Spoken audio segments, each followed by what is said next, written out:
होगा, और अगर सब मिलकर कोशिश करें तो रास्ता निकल सकता है।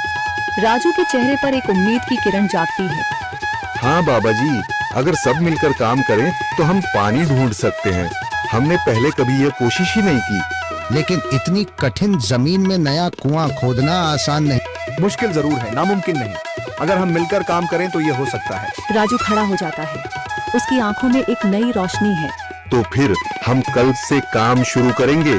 मैं गांव के सभी युवाओं को इकट्ठा करूंगा, हम मिलकर नया कुआं खोदेंगे। यह कहते हुए वह शामू के साथ गांव के दूसरे युवाओं को बुलाने के लिए निकल पड़ता है।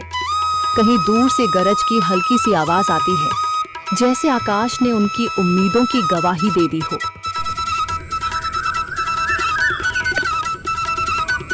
अगली सुबह राजू और शामू गांव के युवाओं को इकट्ठा करने निकल पड़े। चौधरी महेश की हवेली के सामने एक भीड़ जमा है। बाबा जी, संदरी, गांव के कुछ बुजुर्ग और किसान सभी मौजूद हैं। हम हाथ पर हाथ रखकर नहीं बैठ सकते। अगर अल्लाह ने हमें हिम्मत दी है तो हमें खुद पानी के लिए मेहनत करनी होगी। हम एक नया कुआं खोदेंगे। लेकिन राजू, क्या हमें यकीन है कि वहाँ पानी मिलेगा? बेटा, पानी जमीन के अंदर होता है, बस सही जगह खोदने की जरूरत है। हमने अपने बुजुर्गों से सुना था कि पुरानी नहर के पास जमीन नरम थी, शायद वहीं पानी हो। बाबा जी सही कह रहे हैं। अगर तुम सब यह काम करने के लिए तैयार हो तो मैं अपने कुछ मजदूर भेज सकता हूँ। धन्यवाद चौधरी जी, लेकिन हम सब खुद भी मेहनत करेंगे।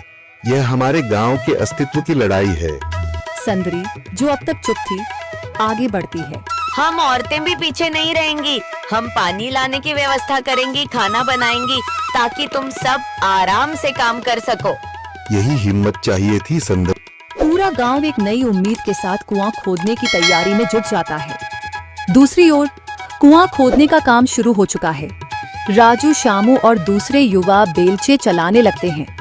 मिट्टी बाहर निकाली जाने लगती है। तेज गर्मी के बावजूद सब पूरी हिम्मत के साथ जुटे हुए हैं। दोपहर की तेज धूप जमीन आग की तरह तप रही है। गांव के लोग लगातार कुआं खोदने में जुटे हैं। हाथ छिलने लगे हैं, माथे से पसीना बह रहा है, मगर किसी ने हार नहीं मानी। महिलाएं पानी और सत्तू लेकर आती हैं ताकि पुरुषों को कुछ राहत मिले। हमें और गहराई तक जाना होगा। अब तक सिर्फ सूखी मिट्टी और पत्थर ही निकल रहे हैं। राजू, यह बहुत कठिन काम है। अगर हमें पानी न मिला। अल्लाह मेहनत करने वालों को कभी निराश नहीं करता बेटा। तुम सब अपनी कोशिश जारी रखो, पानी जरूर निकलेगा। हिम्मत मत हारो। अगर अब रुक गए तो फिर कभी पानी नहीं मिलेगा। सभी फिर से जोश में आकर काम में जुट जाते हैं, मगर सूरज की तपिश बढ़ती जा रही है और कई लोगों की सांसें तेज चलने लगती हैं। तभी एक तरफ से रामलाल और उसके आदमी हंसते हुए आते हैं। अरे भाई, तुम्हें लगता है कि जमीन तुम पर रहम करेगी? हाँ हाँ, ना समझ लोग, ये सब बेकार की मेहनत है। रामलाल, हमारा हौसला मत तोड़ो। अगर तुम मदद नहीं कर सकते तो कम से कम मजाक भी मत उड़ाओ। मदद? हाँ, मैं अपने कुएं का पानी बेच सकता हूँ, मगर मुफ्त में नहीं दूंगा। राजू सब अनसुना कर फिर काम में लग जाता है। शाम होने लगती है, लेकिन अभी तक पानी का नामो निशान नहीं। कुछ लोग मायूस होकर पीछे हटने लगते हैं। राजू, शायद रामलाल सही कह रहा है, यह सब बेकार है। नहीं शामू, हमें हार नहीं माननी। अगर आज हार गए तो फिर कभी हिम्मत नहीं कर पाएंगे। तभी अचानक फावड़ा किसी कठोर चीज से टकराता है। एक अजीब सी आवाज आती है।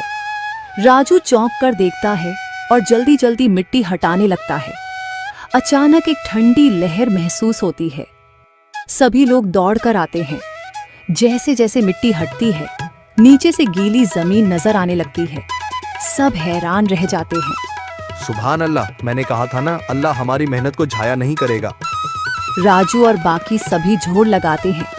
कुछ ही पलों बाद अचानक मिट्टी के नीचे से पानी की एक छोटी सी धारा फूट पड़ती है। गांव वाले खुशी से चिल्ला उठते हैं। पानी, पानी निकल आया। यह अल्लाह की कुदरत है रामलाल, जिस पर तुम्हें यकीन नहीं था। पूरा गांव आनंद से झूम उठता है। लोग एक दूसरे को बधाइयां देते हैं। औरतें दुआ करने लगती हैं। कुछ दिन बीत चुके हैं। गांव वाले नए कुएं से पानी भर रहे हैं, खेतों को सींच रहे हैं और जिंदगी फिर से पटरी पर लौट रही है। मगर रामलाल अब भी अपनी